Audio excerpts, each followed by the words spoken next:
지금 한국교회는 굉장히 중요한 시간에 있다라고 보시면 될 것 같습니다. 특별히 그래서 이번 총회 회기도 굉장히 중요한 시기라고 생각이 듭니다. 여러분들이 어떻게 하시느냐에 따라서 저희 교단은 물론이고 한국교회 전체의 미래가 방향이 좌우가 될 수 있다라고 보시면 될 것 같습니다.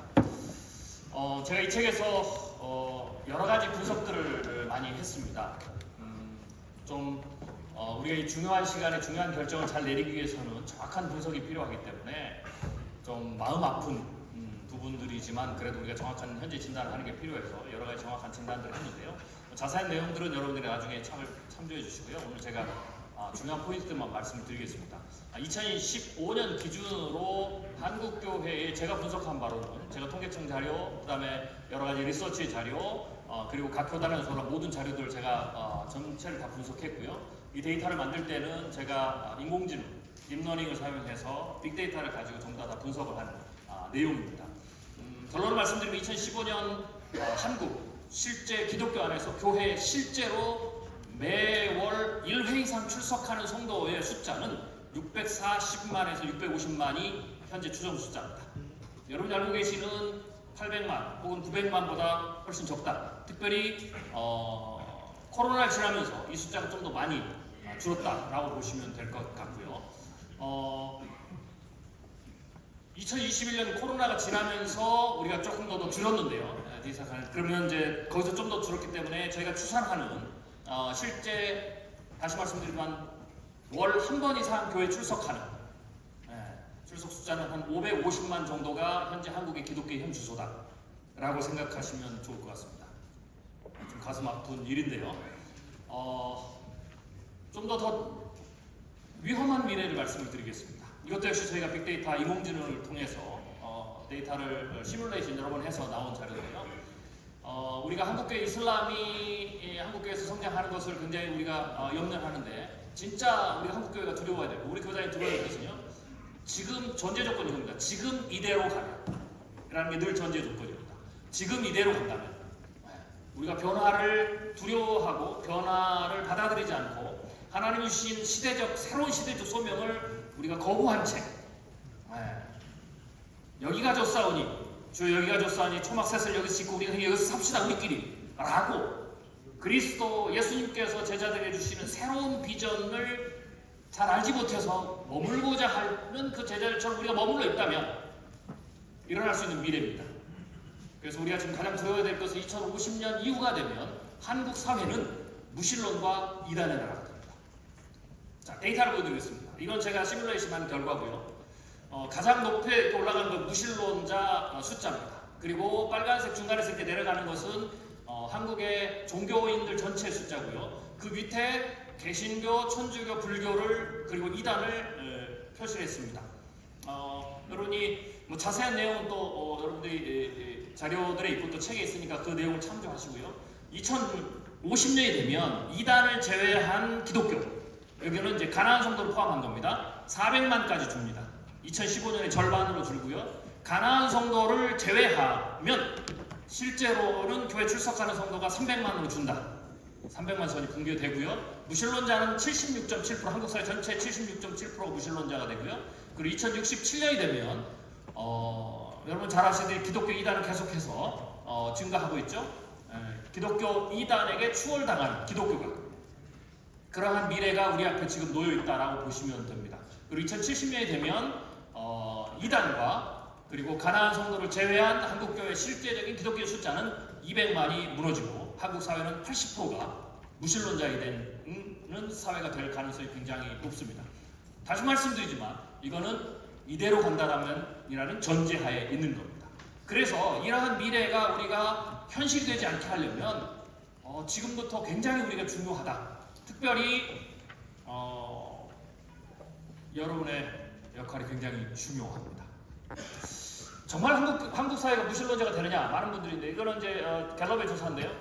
61개국을 조사했습니다. 그래서 질문을 했습니다. 신이 존재한다. 61개 평균이 신이 존재한다라고 믿는 응답한 사람은 72%인데요. 한국은 41%밖에 되지 않습니다. 그리고 4, 5세기가 존재한다 57%인데 한국은 35%, 천국 있다 59%인데 한국은 30%, 지옥 있다도 한국이 29%밖에 되지 않습니다. 이게 지금 한국 현 주소고 이거는 한국의 전 세대 평균이기 때문에 한국은 제가 조사한 바로 50대 이상은 종교심이 굉장히 높습니다. 왜냐하면 50대 이상은 이미 1970년대, 80년, 90년대 이후에 종교적 성향이 굉장히 높은 시기에 종교를 가졌기 때문에 그들은 그대로 종교를 가지고 있기 때문에 이 숫자는 평균을 내는 거니까 실제로는 지금 젊은 세대들은 이거보다 훨씬 더 낫다 라고 보시면 좋습니다. 굉장히 긴급하고 민감한 문제고 한국의 기독교로만 좁혀봐도 한국 기독교의 미래가 얼마나 지금 위태로운 상황에 있는지 이 부분을 우리가 알 수 있다라고 할 수 있습니다. 정말 이런 일이 일어날까? 제가 이제 작은 군소교단에도 제가 강의를 얼마 전에 갔는데 한 달 전에요. 거기는 한 200교회가 정도가 되는 전체 교단 200교단이 되는데요. 제가 가서 똑같은 강의를 하면서 제가 뭐라고 그랬냐면 이 교단은 제가 전제죠. 이대로 간다면 똑같은 전제인데요. 여러분의 교단은 2050년 70년이 되면 전멸합니다. 군소교단은 전멸할 수 있습니다. 이게 지금 한국의 기독교가 한국 교회가 지금 놓여있는 위험한 미래 중에 하나다라고 볼 수가 있습니다. 실제로 그러냐? 영국 스코틀랜드 교회가 2023년 6월에 발표한 자료인데요. 본인들이 지금 22년 만에 자기의 교단이 반토막 났다 보고했습니다. 그리고 거슬러 올라가서 60년간에 지난 60년간을 거슬러 보니까 교단이 80%가 감소됐다. 이대로 가면 우리 교단이 전멸한다라는 겁니다. 그래서 이때라도 우리가 모든 총력을 다해서 제가 그 뒤에 듣는 기사로는 한 2조 내지 3조 정도의 돈을 투여해서 죽어가는 교회를 살리고 신학교를 살리고 하는 일들을 하자라고 하면서 내놓은 자료입니다. 다행히 저희 교단은 아직 여기까지 가지 않았습니다. 그러나 우리가 때를 놓치면 그때 우리가 총력을 다해도 불가능하다라고 보시면 됩니다. 그때가 돼서 우리가 뭔가 한국 교단, 우리 교단을, 우리 신학교를 살리려고 한다면 지금 여러분들이 생각했던 돈의 10배 이상 들 거라고 보시면 됩니다. 그래도 못 일으켜 세울 수도 있습니다. 군소교단은 신학생들이 오지 않습니다. 신학생들이 오지 않으면 어떤 일이 벌어지지 않습니까? 부교육자가 없습니다. 그러면 한국교회는 여러분이 은퇴하고 나면 교육자 없는 교회가 됩니다. 교육자를 세우지 못하는 교회가 됩니다. 굉장히 심각한 문제입니다. 여기서 끝나지 않습니다. 이거보다 먼저 오는 미래가 있습니다. 그게 뭐냐? 헌금, 기금, 재정, 고갈입니다. 자세한 데이터는 제가 책에서 썼기 때문에 좀 참조해 주시고요. 한국교회는 2012년이 한국이 헌금의 정점입니다. 그리고 계속 감소를 했다라고 보시면 되고요. 최근에 2023년에 헌금이 일부 반짝 올랐습니다. 이거는 이렇게 보시면 됩니다. 제가 추정하는, 제가 왜 올랐느냐를 추적한 바에 의하면 한국의 이 시기가 한국의 부동산을 보면 자산시장이 부동산이 세 번째 폭등기였습니다. 자산시장의 일시적 폭등으로 인해서 주식시장의 일시적 폭등으로 인해서 나타난 자산효과의 부에 좀 있어서 헌금이 좀 늘었다 이렇게 보시면 됩니다. 그래서 이거는 대세가 아닙니다. 이제 뭐 우리가 특별히 뭘 안 해도 여기서 착각하시면 안 됩니다. 요 근래 나타난 몇몇 데이터들은 우리가 특별히 뼈를 깎는 노력을 하지 않아도, 우리가 특별히 정말로 주님 앞에 온 힘을 다해서 첫사로 회복 충성하지 않아도 자연적으로 좀 회복되지 않을까라는 데이터들이 있습니다. 결코 그렇게 되지 않습니다. 지금 대세는 쇠퇴입니다. 자, 그래서 제가 이거를 쭉 출석, 아까 보여드린 출석, 그 다음에 한 교회의 어떤 그 연령별 변화, 이것들 다 제가 분석하고, 한국 교회, 한국 사회 경제적 상황의 변화, 이런 것들을 반영해서 제가 내린 결론인데요. 2050년이 되기 전에 한국 교회는 올해 대비 거의 모든 교회들이 평균 헌금이 3분의 1로 줍니다. 자, 이거는 제가 그냥 편하시도록 제가 만든 그래프인데요.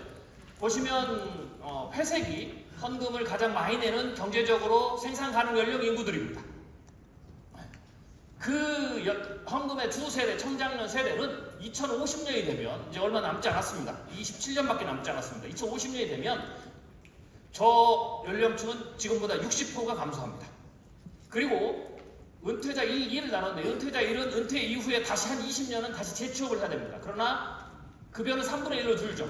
그래서 이 세대는 헌금이 3분의 1로 줍니다. 자신의 헌금을 3분의 1로 줄여야 될 세대는 22%가 증가하고요. 그 다음에는 은퇴자 두 번째 그룹은 아예 재취업도 안 됩니다. 그래서 본인이 낼 수 있는 최소한의 헌금, 주일 헌금, 그것도 화폐 가치에서 가장 액면가가 낮은 헌금을 내는 세대입니다. 이 세대는 50년, 27년 후면 지금보다 370% 증가합니다.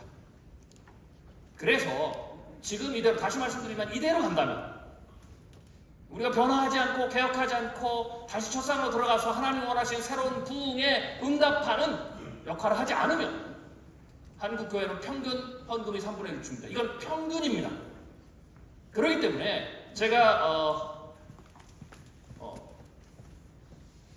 이 책 안에서 이것을 교회 숫자별로 더 분류를 했습니다.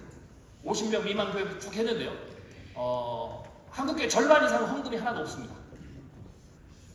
앞으로 20년 이내에 헌금이 거의 없는 수준으로 떨어진다. 그럼 여기서 끝나느냐? 안 끝납니다.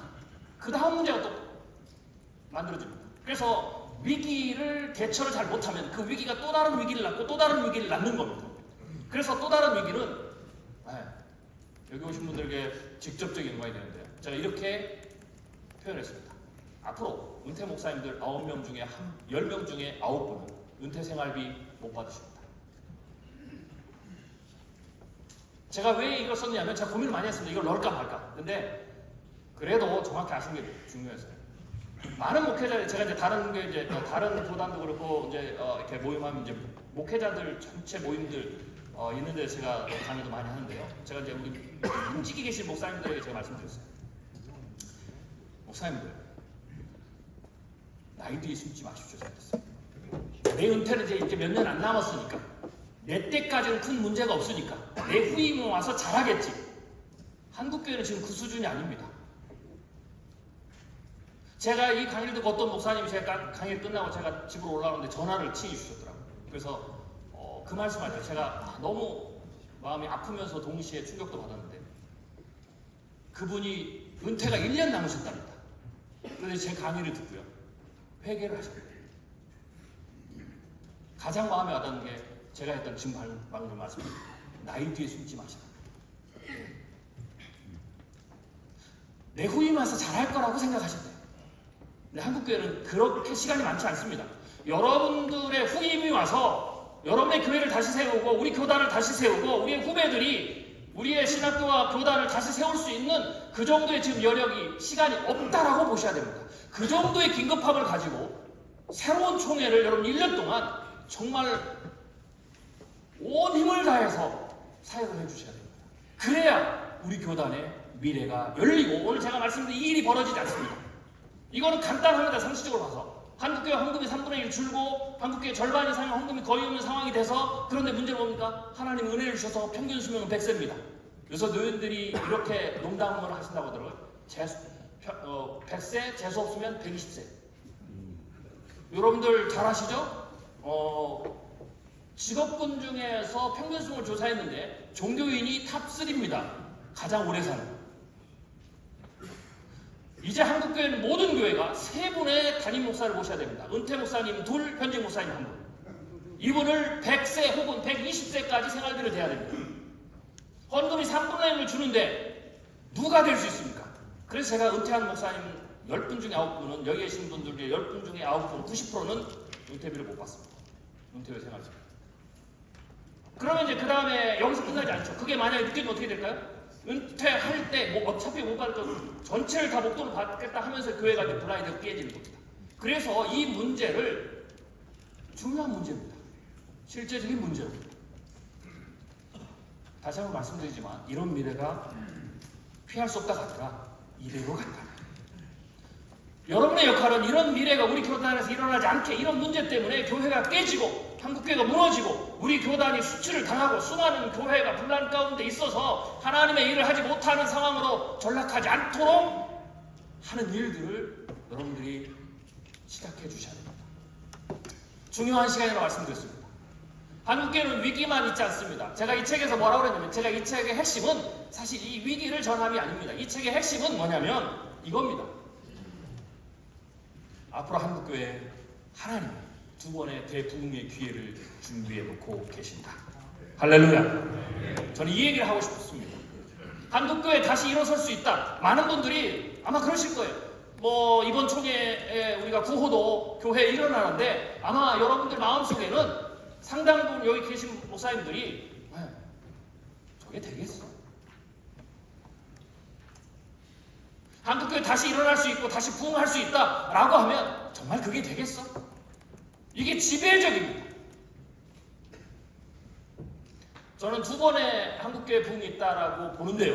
한국교회는 세 번의 부흥기가 있었습니다. 제가 책에서 세 번의 부흥기는 자세히 다 정리를 해놨습니다. 첫 번째 부흥기는 제가 사도행전 부흥기라고 했고, 두 번째 부흥기는 6.25 전후고요. 세 번째 부흥기는 한국 1970년대, 80년대에 한국의 베이비붐 세대와 그리고 경제 성장과 함께 일어났고요. 그렇지만 한국교회는 2000년대에 접어들면서 성장이 멈추고 쇠퇴기에 들어섰습니다. 그래서 우리는 지금 쇠퇴기 초반에 있기 때문에 더 이상 한국교회는 일어날 수 없다. 지금 이대로 이 수준이라도 우리가 잘하면 다행이다 라고 생각하는데 그렇지 않습니다. 하나님은 두 번의 한국교회의 부흥기를 준비해 놓으셨다. 저는 그렇게 확실히 믿습니다. 그래서 제가 제4의 부흥기, 제5의 부흥기가 있다라는 거죠. 그럼 제5의 부흥기는 뭐냐? 통일입니다. 한국교회가 아직 끝나지 않은 이유는 통일 한국이라는 아직 끝나지 않는 사명이 있기 때문입니다. 할렐루야. 제가 한국과 일본을 교회 밖에서 한국과 일본의 경제를 비교할 때 혹은 한국과 일본의 미래를 비교할 때 많은 것들이 한국이 일본을 닮아갑니다. 그럼에도 불구하고 한국이 결정적으로 일본과 다른 것은 한국은 독일처럼 남북 통일이라는 새로운 아직 변수가 있다는 거죠. 그러면 독일도 소독이 성장이 멈추고 쇠퇴해 갔지만 통일을 계기로 다시 독일이 일어나고 독일 교회도 다시 회복했습니다. 실제로 제가 그 데이터도 넣었습니다. 그렇기 때문에 한국은 아직 그러한 끝나지 않는 미션이 있기 때문에 한국교회는 그 시간이 내일 당장 될지 10년도가 될지 30년이 될지 그건 하나님의 뜻에 정해져 있지만 통일이 된다라는 것, 통일 한국이 된다라는 것, 그래서 한국의 기독교도 다시 한번 통일을 통해서 제5의 부흥기를 맞을 수 있다라는 것은 통일 부흥기는 정해진 미래입니다. 그러면 그 5부흥기를 우리가 염두에 둔다면 4부흥기는 뭐냐? 하나님이 제게 주신 지혜는 제5의 부흥기를 준비하는 기간이 제4의 부흥기다. 저는 지금부터 통일 이전까지 한국교회 제4의 부흥기가 일어날 것이라고 믿습니다. 할렐루야. 별로 안 믿으시네요. 저는 그래서 제4의 부흥기를 어떻게 표현했냐면 포로기 부흥기라고 얘기했습니다. 제4의 부흥기를 제가 묘사를 할 때 가장 성경에서 우리가 이해하기 쉬운 것은 바로 포로기 부흥기다. 이스라엘 백성이 멸망하고 포로로 끌려갔지만 고통을 당했지만 고난을 당하고 수치를 당했지만 하나님이 그 가운데서 그들을 다시 한번 첫사랑을 회복시키고 하나님을 향한 제단을 다시 쌓게 하고 그래서 정해진 기한 70년이 지난 이후에 1, 2, 3차 포로기 부흥기를 통해서 이스라엘을 다시 회복시키시고 이스라엘의 종교개혁이 일어나게 하시고 사회개혁이 일어나게 하셨다는 거죠. 그래서 그 다음에 왜 그리스도의 다시 오심을 준비하는 그러한 나라로 회복되는 부흥기를 주셨다. 저는 지금의 한국의 제4부흥기가 그것과 일치하다. 우리가 지금은 쇠퇴기에 있고 연약하고 허약하고 성벽도 무너지고 그리고 세상에서 조롱도 받지만 수치도 당하지만 하나님 우리가 다시 한번 우리 첫사랑으로 돌아가고 우리가 처음 목사로 임직을 받고 안수를 받을 때 우리가 뜨거운 눈물을 흘리면서 내 인생 전부를 하나님 앞에 바치겠다 라고 했던 그 심정으로 우리가 다시 돌아가서 목회를 1년이 남았든 5년이 남았든 10년이 남았든 상관없이 남은 기간 충성하는 일을 한다면 하나님께서 우리에게 제4의 부흥기를 맛볼 수 있는 은혜를 주실 것이다 라고 생각이 됩니다. 제4의 부흥기는 단 3가지 교회가로 갈라진다 라고 봅니다. 첫 번째는 소멸하는 교회, 두 번째는 재부흥하는 교회, 세 번째는 새로 태어나는 교회입니다. 소멸하는 교회는 패배주의입니다. 이런 이야기를 들음에도 불구하고 여전히 마음속에서 뭐 그게 되겠어 라는 거죠. 두 번의 부흥기가 있음에도 우리가 전도도 안 되고 주일학교도 안 되고 뭐도 안 되고 이게 전부 다 패배주의죠. 제가 한국교회에 가장 제가 우려스러운 것은 숫자의 감소가 아닙니다. 실제적인 숫자의 실적 숫자의 감소도 아닙니다. 가장 제가 우려하는 것은 패배주의입니다. 뭘 해도 안 된다. 이번 회기 때 뭔가 구호를 불어주고 뭔가를 하지만 그래도 뭐 전에는 안 해봤느냐. 해볼 거 다 해봤다 라는 생각, 가장 위험한 생각입니다. 잘 아시죠? 성경의 말씀 민수기 14장 28절 여호와의 말씀에 내 삶을 두고 맹세하노라. 너희 말이 내 귀에 들린 대로 내가 너희에게 행하리. 나 여호와가 말하였거니와 모세와 나를 거역하는 이 악한 온 회중에게 내가 반드시 이같이 행하리니 그들이 이 광야에서 소멸되어 거기서 죽으리라. 패배주의입니다. 안 된다고 하는 사람, 하나님의 경이로운 역사에 대한 기대를 포기한, 소망을 포기한 사람은 주님의 말씀입니다. 소멸되어 거기서 죽으리라. 소멸되는 교회는 간단합니다. 여러분의 교회가 더 이상 부흥하지 않고 그대로 늙어서 맨 마지막에 있는 분이 천국 가면 그 교회는 문을 닫고 소멸합니다. 이게 하나님의 소멸의 방식입니다. 광야에서 죽게 만들었듯이, 광야에서 수명을 다하게 만들었듯이 새로운 하나님의 말씀 준비해 놓으신 새로운 부흥의 그곳을 경험하지 못하게 하는 거죠. 끝까지 그것을 부인하고 받아들이지 않는 교회는 반드시 소멸시키실 겁니다. 이게 제4의 부흥에 나타난 첫 번째 교회의 유형. 하나님께서 말씀하십니다. 여호와의 손이 짧냐.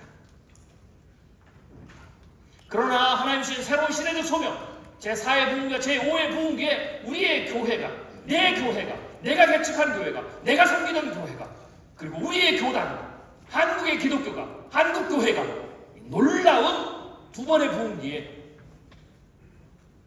주역이 되는 그 꿈, 그 소망, 그걸 품고 나가는 교회는 하나님이 다시 되돌려주시는 은혜를 주신다고 했습니다. 그게 두 번째 교회입니다. 되돌려주시는 은혜를 받는 교회.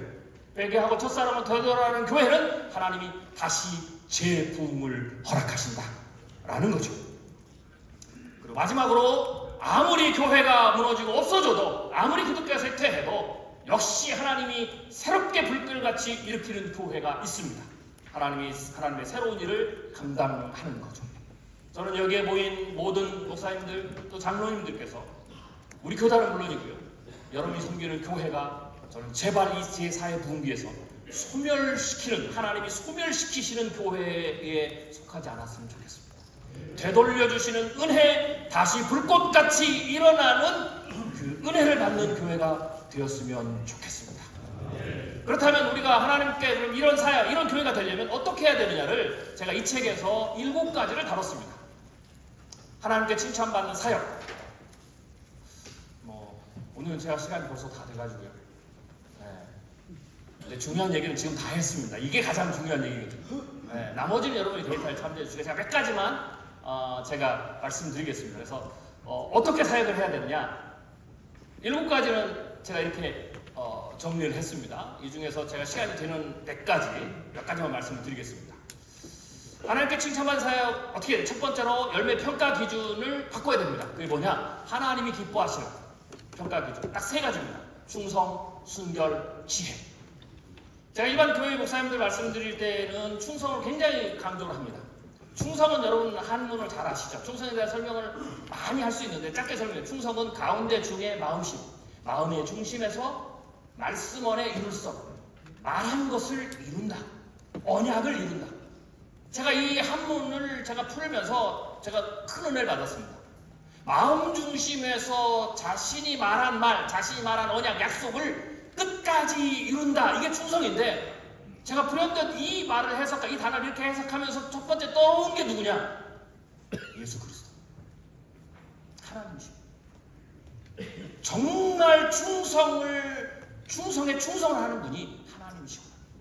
우리는 이렇게 패배주의에 빠지고 안 된다고 하고 그냥 있는 거 여기가 조사하고 머물러 있는데, 하나님은 끝까지 한국교회를 포기하지 않으시고 그가 한국교회 주신 언약, 그 말씀을 이루시기 위해서 우리 모두가 다 포기하고 있을 때 하나님은 그 말씀을 끝까지 이루시기 위해서 붙들고 계시는구나.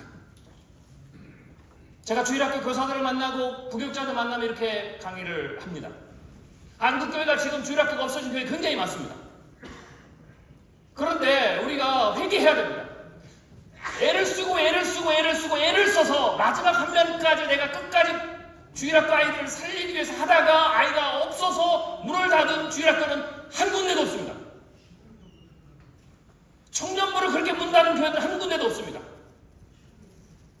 우리 스스로 안 될 것 같으니까 통합하자, 안 될 것 같으니까 합치자 그러고 아이들이 없어서 완전히 제로가 돼서 없어진 교회는 없습니다. 회개해야 됩니다. 주일학교를 문 닫고 전도를 그만두고 사역을 그만두고 청년대학교를 그만두고 젊은 세대를 포기하는 것은 그것에 대한 유일한 권리는 주님밖에 없습니다. 그래서 다시 여십시오.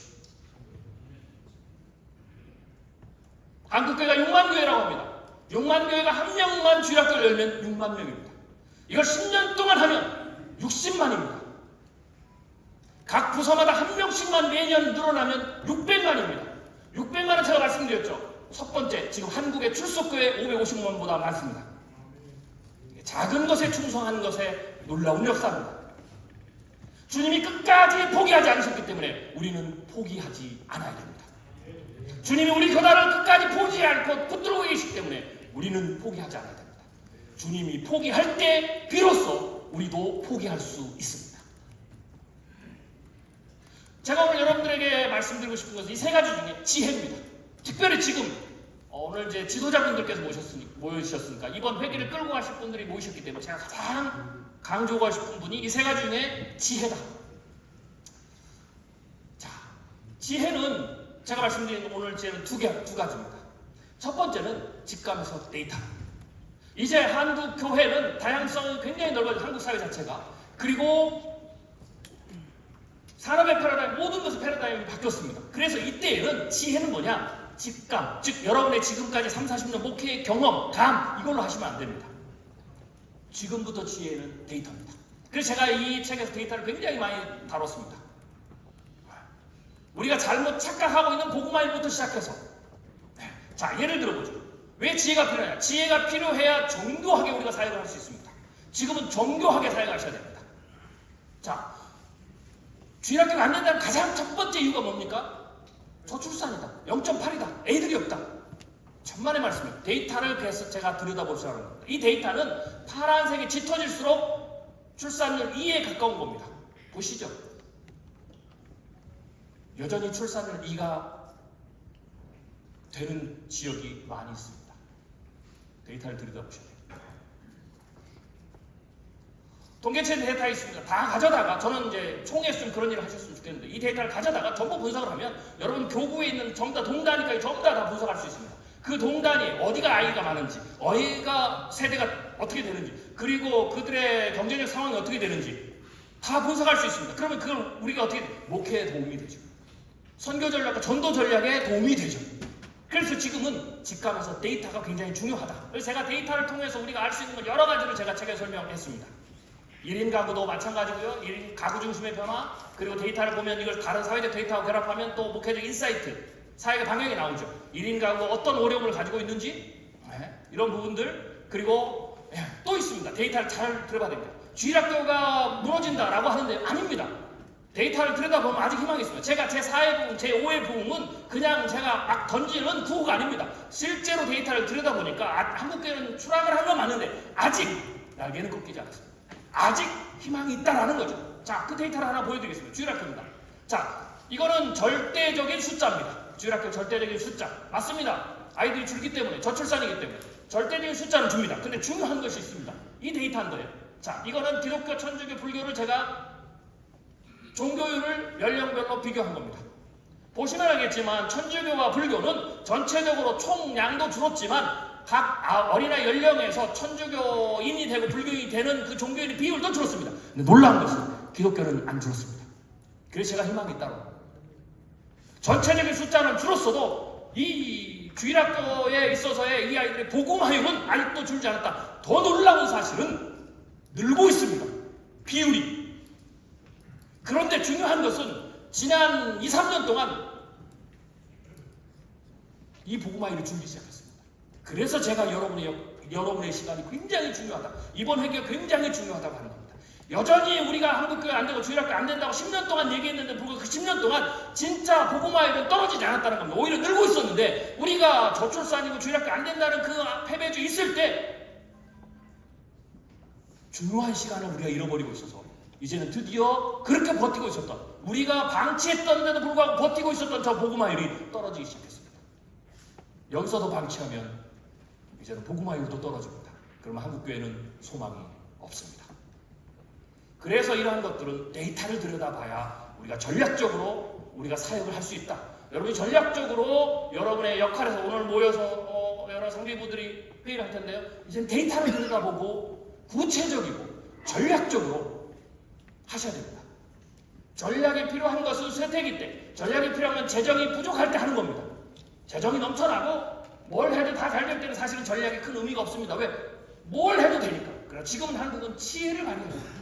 제4의 부흥기에서 소멸되는 교회가 안 되고 다시 부흥하고 다시 일어나는 교회가 되고 다시 일어나는 총회가 되려면 정말 지혜로워야 된다. 그 지혜의 첫 번째는 데이터입니다. 그 외에도 여러 데이터들이 있는데요. 심지어는 성도들의 데이터도 지금 한국의 종교가 떨어지고 있지만 그래도 가장 종교심이 가장 강하게 남아있는 게 기독교입니다. 여전히 주일학교도 여전히 성도들도 여전히 아직 희망이 있는데 한국교회의 최대의 문제는 그들을 이끌어야 될 목자, 최고의 지도자인 목회자와 장로님들이 패배주의에 빠져있다.